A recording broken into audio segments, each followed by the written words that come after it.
This is Agha Shahryar Khan. Today we are going to discuss the nuclear doctrine of Pakistan and India. So the first question is, what is nuclear doctrine? Nuclear doctrine कहते किसे हैं?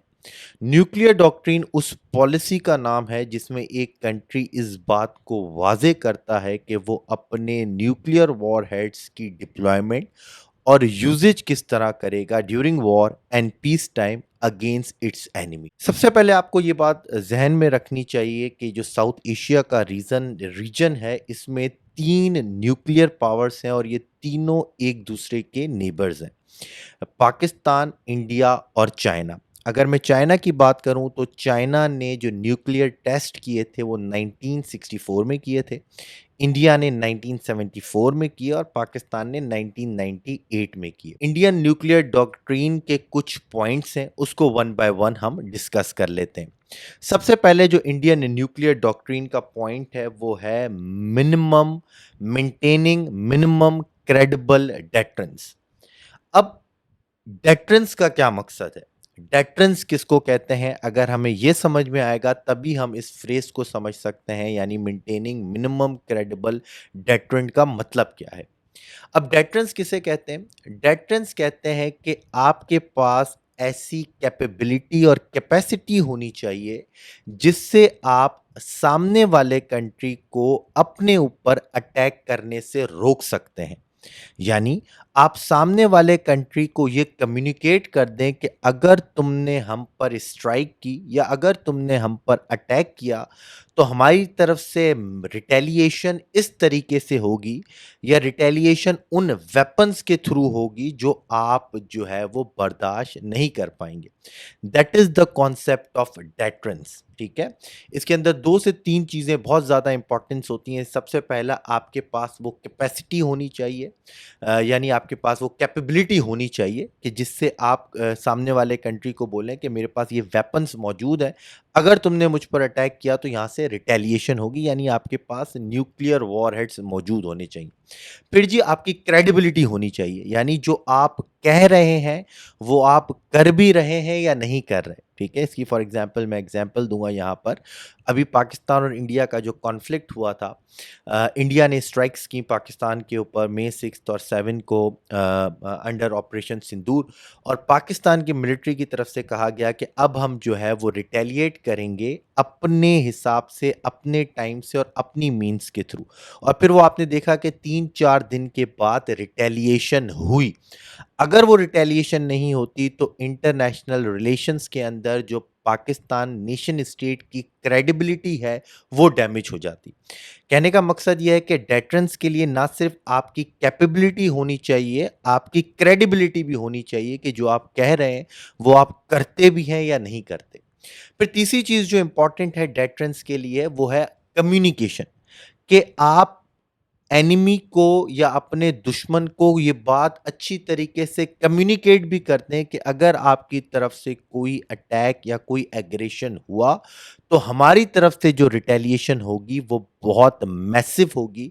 और इस credibility, capability और communication की वजह से enemy आपके ऊपर अटैक करने से रुक जाए। That phenomena it's called deterrence.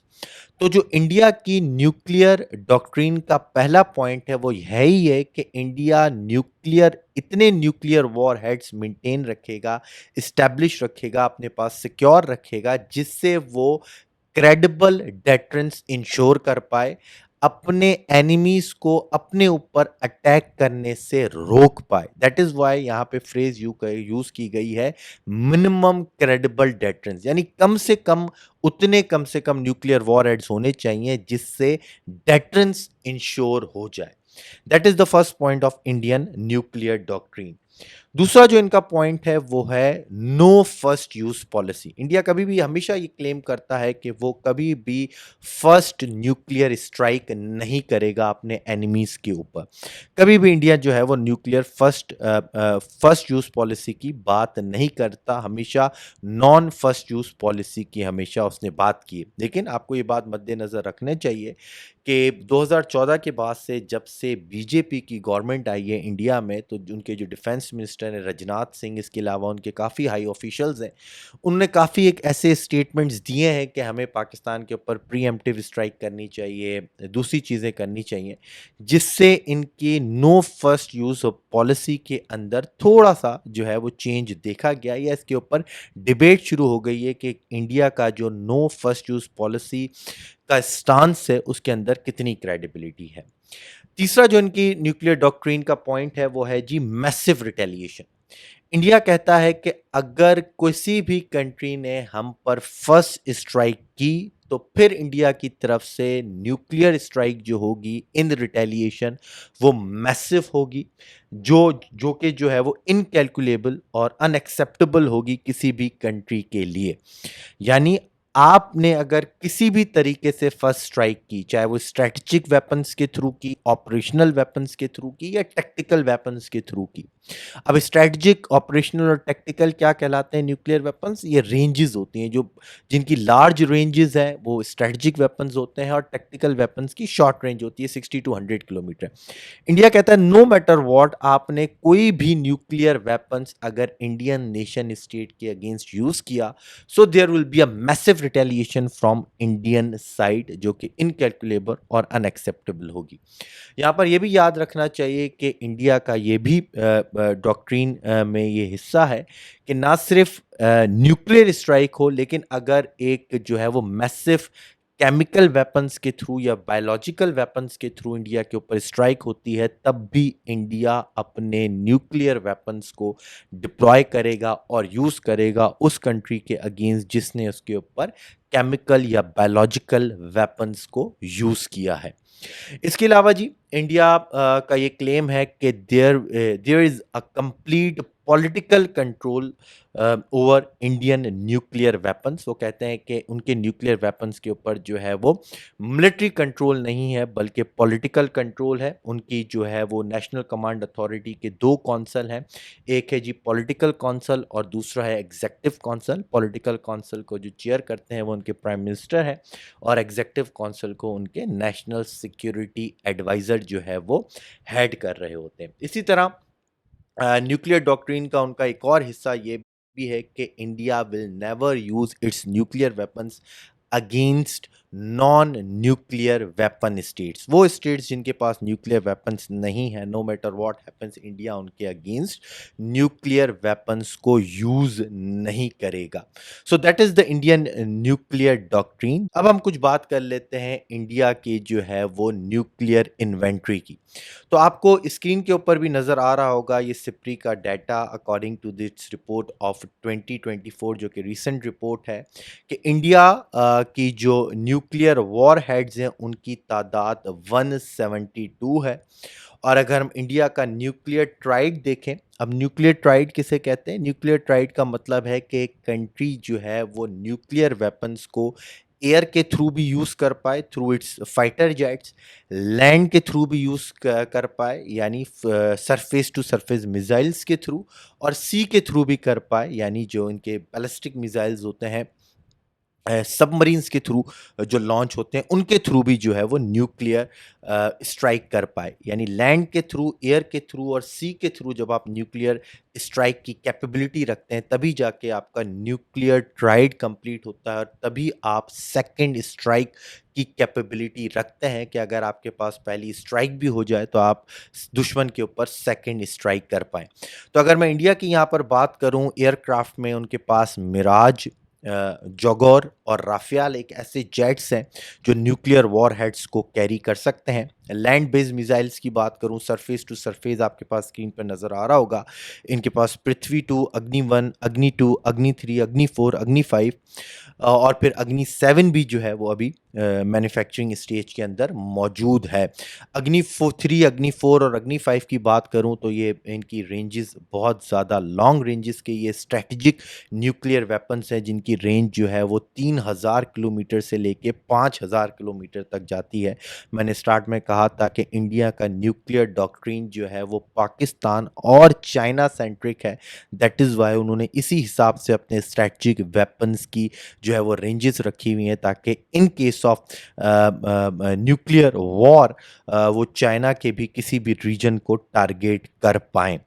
अगर मैं सी बेस्ड मिसाइल्स की बात करूं तो आपको याद रखनी चाहिए ये बात कि India also has a nuclear powered submarine Arihant के नाम से, और वहाँ से वो जो है वो अपने जो है वो सी बेस्ड मिसाइल्स लॉन्च कर सकते हैं, जिसमें धनुष है, K-15 है और K-4 है, जो कि जो है वो अभी रिसेंटली 2025 में वो डिप्लॉय कर देंगे। और इनकी भी जो है वो रेंजेस 400 से लेके 2000 3500 किलोमीटर तक है, और इस तरह इनके टोटल जो न्यूक्लियर वॉर हेड्स हैं वो 172 हैं। अब याद रखिएगा, इंडिया कहता है कि इसके पास स्ट्रैटेजिक और ऑपरेशनल न्यूक्लियर वॉर हेड्स तो हैं, लेकिन टैक्टिकल न्यूक्लियर वॉर हेड्स उसने डिप्लॉय नहीं किए हुए, यानी short range nuclear war heads जिनकी रेंज 60 टू 100 है, क्योंकि वो कहते हैं कि इसकी उनको ज़रूरत नहीं है। उनकी कन्वेंशनल फोर्सेस इतनी स्ट्रांग है कि वो अच्छे खासे अटैक को हैंडल कर सकती हैं विदाउट यूजिंग न्यूक्लियर वेपन्स। अब हम थोड़ा सा बात करते हैं पाकिस्तान के न्यूक्लियर डॉक्ट्रिन की, जो कि कंप्लीटली डिफरेंट है as far as the Indian nuclear doctrine is concern. अगर हम पाकिस्तान की यहाँ पर बात करें तो पाकिस्तान का जो न्यूक्लियर डॉक्ट्रिन है उसके अंदर जो पहला पॉइंट है वो है फर्स्ट यूज पॉलिसी। क्या मतलब है कि Pakistan no first use policy के ऊपर बिलीव नहीं रखता, बल्कि फर्स्ट यूज पॉलिसी के ऊपर बिलीव रखता है। अब ऐसा क्यों है? याद रखिएगा, Pakistan nuclear doctrine is Indian centric, क्योंकि इस पूरे रीजन में दो ही न्यूक्लियर पावर्स हैं, एक है जी चाइना, दूसरी है India. China is a friendly country, जो कि आपको याद हो हमेशा से जो है हमारे चाइना के साथ आफ्टर पर्टिकुलरली आफ्टर 1962 चाइना के साथ बड़े अच्छे रिलेशंस हैं। अभी भी आपने देखा कि in a situation of conflict with India, China supported Pakistan, all out support उन्होंने प्रोवाइड की। तो चाइना से हमें कोई ख़तरा नहीं है इस रीजन में, अगर किसी से ख़तरा है वो इंडिया है। That is why Pakistan nuclear doctrine is Indian centric. अब फर्स्ट यूज पॉलिसी क्यों है पाकिस्तान की? क्योंकि इंडिया पाकिस्तान से 4 गुना बड़ा है। उनका डिफेंस बजट अगर हम देखें 60-70 बिलियन डॉलर्स है, और पाकिस्तान का तकरीबन 12-13 बिलियन डॉलर जो है वो डिफेंस बजट है। उनकी आर्म फोर्सेस हमारे से ज़्यादा हैं। इवन अगर आप फाइटर जेट्स की बात करें, फ्रिगेट्स की बात करें, डेस्ट्रॉयर्स की बात करें, मिलिट्री पर्सनल की बात करें, तो हर लिहाज से इंडिया पाकिस्तान का कंपैरिजन नहीं है। That is why Pakistan as a nation state, ये बात हमें पता है कि हम कन्वेंशनल वॉर बहुत ज़्यादा देर तक जो है वो सरवाइव नहीं कर सकते against India. Yes, we can survive a conventional war against India, जो कि शॉर्ट टर्म हो सकती है, 2 दिन की, 4 दिन की, 5 दिन की, 6 दिन की, बट इससे ज़्यादा पाकिस्तान सर्वाइव नहीं कर सकता a massive conventional war against India. So that is Y हमने कहा है कि हम फर्स्ट यूज़ पॉलिसी रखते हैं। जब हमें हमें ऐसा लगा, कुछ हमारे थ्रेशोल्ड्स हैं, जब हमें ये फील हुआ कि India is trying to destroy a substantiate portion of Pakistan's air and military forces arsenal, या फिर इकोनॉमिक स्ट्रेंगुलेशन के ऊपर जा रहा है, then Pakistan will deploy and use its nuclear weapons. क्योंकि आपको याद रखना चाहिए, न्यूक्लियर वेपन्स जो है वो डिफेंस के लिए हैं। अगर आपकी नेशन स्टेट का एग्जिस्टेंस ही ख़तरे में है तो फिर न्यूक्लियर यूज़ को करने में कोई जो है वो अकॉर्डिंग टू इंटरनेशनल रिलेशंस, या जो है वो उस प्रिंसिपल के हिसाब से, रियलिस्ट माइंडसेट के हिसाब से, कि एक कंट्री को फिर जो है वो एंड तक जाना चाहिए in order to defend itself. ठीक है, मैकियावेली ने अपनी बुक द प्रिंस में भी यही कहा था कि जब किसी नेशन स्टेट का एग्जिस्टेंस ख़तरे में हो और पॉलिसी मेकर को डिसीजन लेना हो, तो फिर ये नहीं सोचना चाहिए कि जस्ट क्या है और इनजस्ट क्या है, सही क्या है या गलत क्या है, उसको वो डिसीजन ले लेना चाहिए in order to secure its nation state. ठीक है, दैट इज़ वाई पाकिस्तान का जो फर्स्ट यूज़ जो है वो स्टांस है। हमेशा ये बात पे क्रिटिसिज्म होता है कि देखें जी, इंडिया का नो फर्स्ट यूज स्टांस है, तो फिर पाकिस्तान ने फर्स्ट यूज स्टांस क्यों रखा हुआ है अपने न्यूक्लियर डॉक्ट्रिन में? तो इसकी पूरी एक्सप्लेनेशन अभी मैंने आपको प्रोवाइड की, because of the difference of sizes, economy, military and जो चीज़ें मैंने अभी आपको बताई। फिर जी, पाकिस्तान के न्यूक्लियर डॉक्ट्रिन के अंदर जो दूसरा पॉइंट है वो है full spectrum deterrence. Again deterrence मैं आपको समझा चुका हूँ कि डेटरेंस किसे कहते हैं। पाकिस्तान का पहले मिनिमम क्रेडिबल डेटरेंस था, उसको उन्होंने चेंज करके फुल स्पेक्ट्रम डेटरेंस कर दिया।